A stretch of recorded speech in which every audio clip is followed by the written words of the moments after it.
retrospect, there were definitely some very weird things about Barack Obama. For example, and this is just a fact, back in 1991, when Barack Obama was completely unknown to the public, he was working with a literary agency that was named Acton and Distl, okay?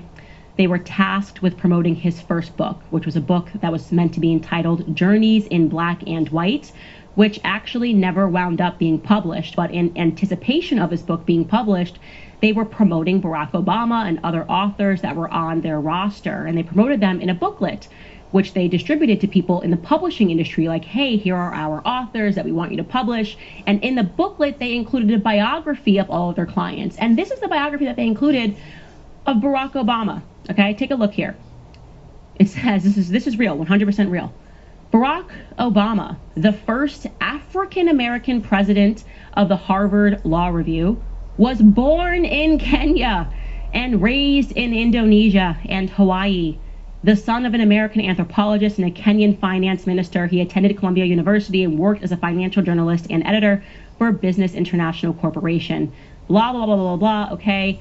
So the whole concept of, like I said, it's 100% legit.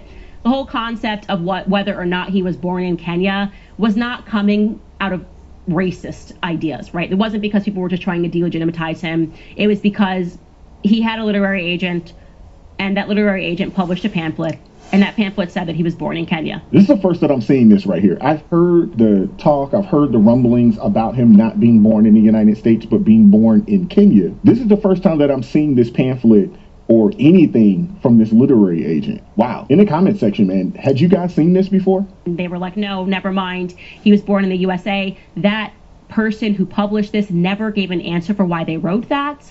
They tried to say like, oh, like that maybe the literary agency just wrote that. Why would anybody just write that you're born in Kenya? It's like a weird thing to write. Mm-hmm. Okay, does it matter in the scheme of things? He was already president for 8 years, but it's good to go back on that. And then, of course, there was this other odd thing that happened. Like, he did, by the way, grow up in Indonesia. That's a fact, right? He, like, at the first 8 years of his life were spent in Indonesia. His mother moved him to Indonesia, and he went by a totally different name.